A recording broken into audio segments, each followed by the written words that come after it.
Hello everyone and welcome to my YouTube channel on what feels like a very special day, the 31st of December 2020. The end of the year is always a time of reflection for me, but I think the way in which 2020 brought the global community together through the shared confusion of the pandemic makes it all the more poignant. But before I get into this upload, I'd like firstly to pay tribute to all those who have exited this year and to those who have lost loved ones, not things because we can regain things, but to those who have lost loved ones. I sincerely pray that your recovery and comfort will be swift and full. I'd also like, from the depths of my heart, to wish you all a very happy new year when it comes, but more than that, a happy new you, which is not time sensitive. So let's dive in. So I set the stage for what I'm about to talk about here by sharing the gift of a new day and how to use it. And if you have not already listened to that, I will post the link in the description box below. Please do listen when you have a chance if you're so inclined. That upload was made to remind us all that we really can let go of the past and in so doing, free ourselves from the effects of things that have happened, making room for new experiences. So that exercise in particular really builds confidence in oneself. And I love the way that this happens almost without our noticing.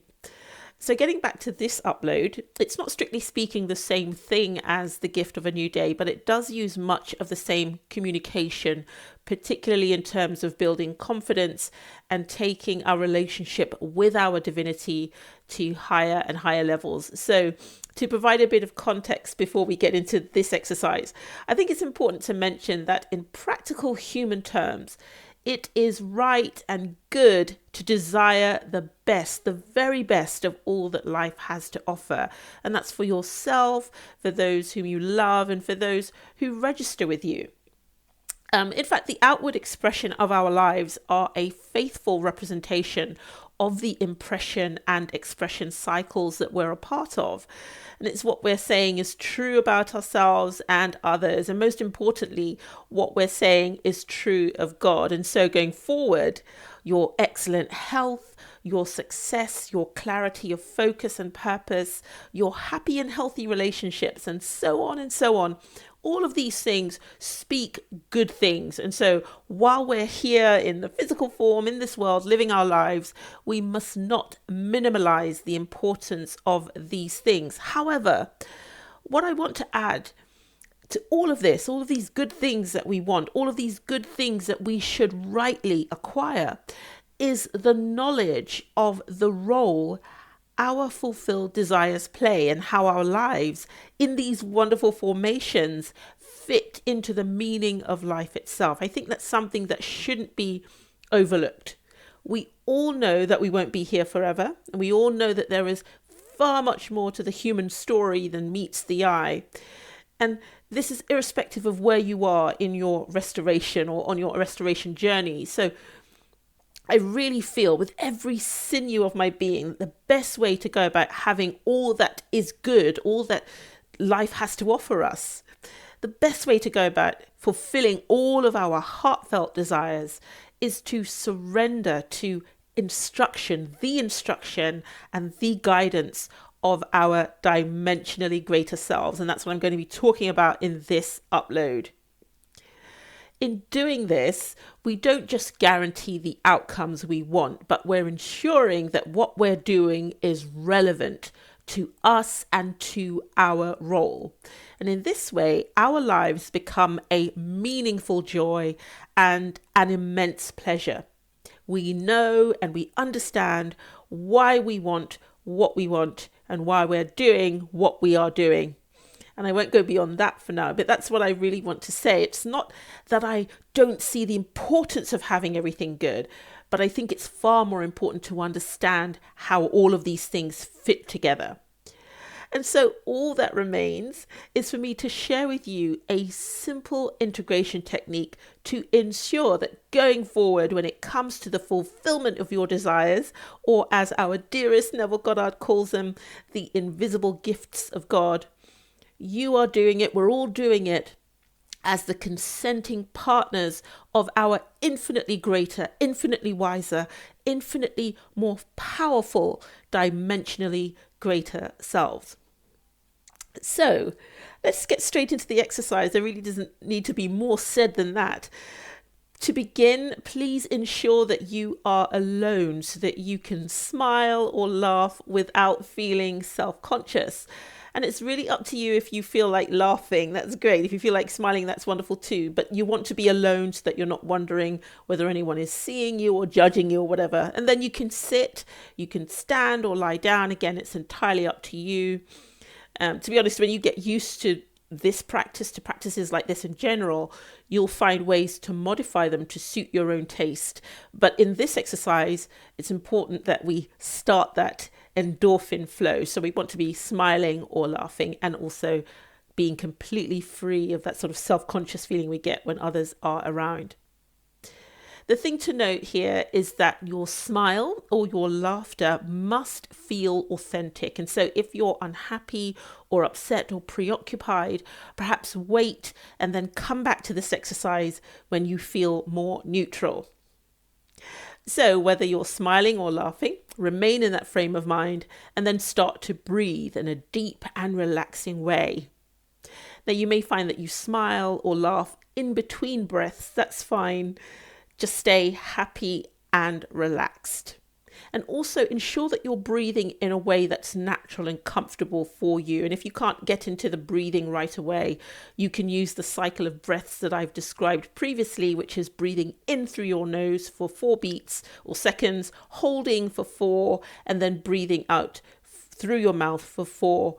And if you're doing this, only do it until you feel able to breathe naturally in a way that feels supportive and rhythmic, that really flows and syncs with the rhythm of your own body.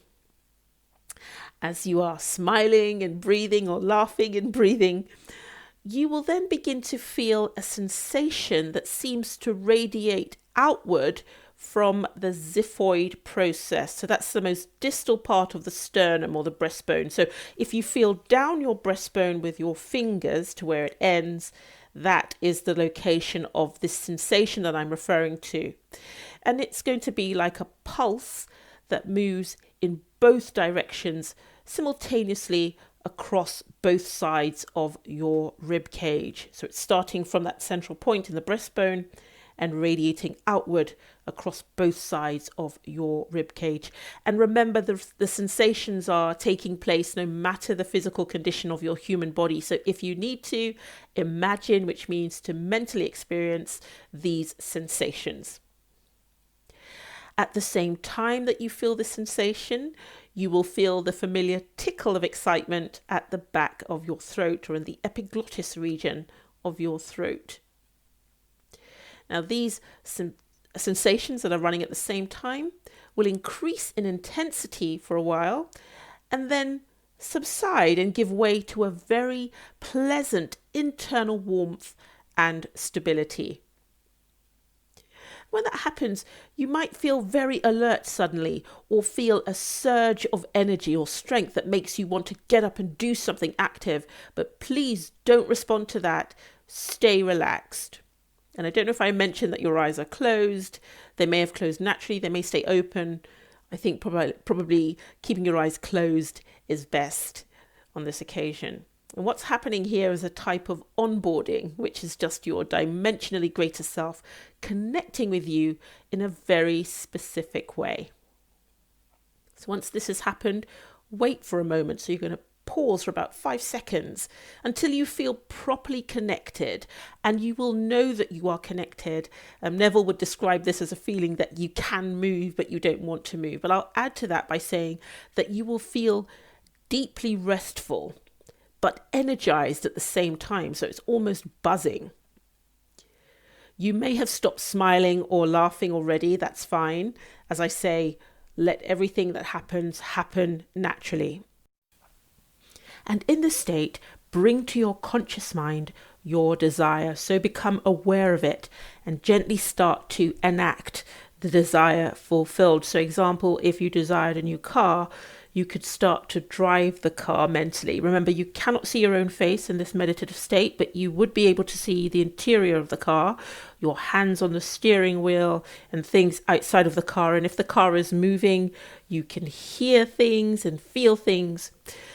And while you're engaging the scene and your actions, it's important to stay submissive. So as much as you may feel that your conscious human mind is directing what you see or is directing what you're experiencing, it is not.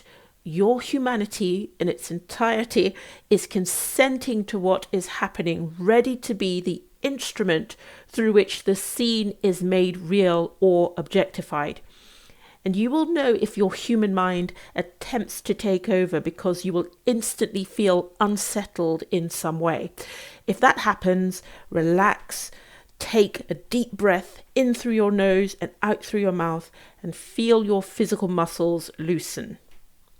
Then in this integrated condition, ask, why am I doing this? Pause, then ask, what is this moment for?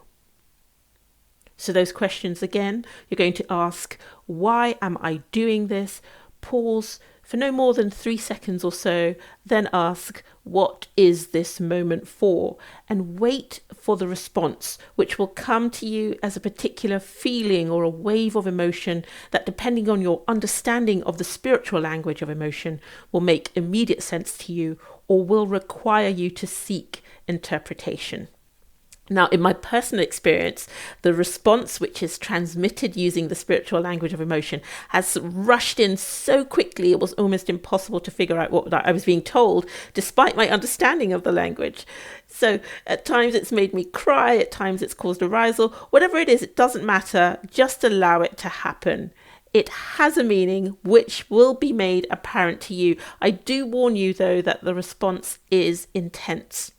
Now, you can wait for things to unfold, or you can ask for the interpretation to be transmitted to you, and it will, perhaps later that day, or in a dream, or over the course of a few days. But after you receive the initial response during the exercise, say, I understand and I accept. So you've asked those 2 questions before, you wait for the response, and then you're going to say, I understand and I accept. Then wait a moment, and then with your eyes closed, become aware of your breathing. If you feel disconnected from the physical world, remember to move your fingers and your toes and the muscles of your face if you like. You can also breathe out with that sound, which helps to lift us out of deep meditative states. And when you feel ready, open your eyes. But please don't open your eyes until you're ready, so you are able to prevent headache or migraine. And that's all there is to the exercise itself. These particular questions are based on the esoteric principle referred to in modern terms as the Hegelian dialectic, or the dialectical moment, that Neville mentions in his lecture Every Natural Effect, where he quotes from William Blake's Milton. And for those who haven't read it yet, the passage says, there is a moment in every day that Satan cannot find, nor can his watch fiends find it, but the industrious find this moment, and it multiplies, and when it once is found, it renovates every moment of the day, if rightly placed. Blake refers to this as a grain of sand in his work Jerusalem, but it's the same thing. Also, Satan, in case you are aware, is the doubting human mind. And so when we are locked in this particular integration, which is commandeered by an elevated emotion like happiness, we are extracting the authority of that moment or operating within it, which is why we ask what the moment is for. Now, I'm not going into more detail here because it will take from the flow of the upload, but I can go into it more if you would like. So just let me know in the comment section below. But this is just one of the ways in which we can use our human bodies instrumentally. To think that something natural like a hormone, the endorphins, can be so spiritually powerful is stimulating beyond measure. And this is why I invite you to investigate the relationship between your physical body and your dimensionally greater self. Now, you will notice, having done this exercise, that you begin to feel almost at once differently about your desires. The important thing is that you accept these new feelings. Remember, the language of consciousness is experienced by us sensorially, so the significance of what you have done will be expressed in that way. So if you find yourself impressed or urged to take a particular action, do it, but don't concern yourself with whether this action is relative to the desire and so on. This is a mark of real maturity and a coming together. So you don't need to ask, because you intrinsically know. It's a coming together, I was saying, of these two aspects of yourself. You will also discover, as a direct result of this exercise, that in a very short time, you become very clear about the direction your life is going to take, and you can rest fully assured that nothing will be capable of preventing your life from unfolding in the way prescribed, no matter what might be going on in the world around you. You playing your part is essential, and the good and beneficial things you acquire along the way have been sent to compensate you for your participation and also to aid you in the fulfillment of your role.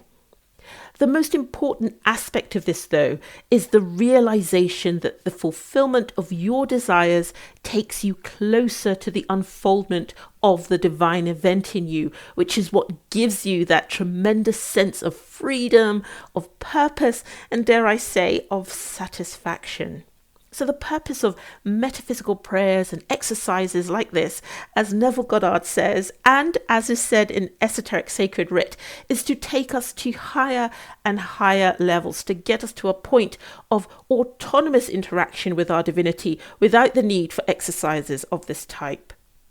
But these guide us along the way, so they are useful, and I urge you, please make full use of them.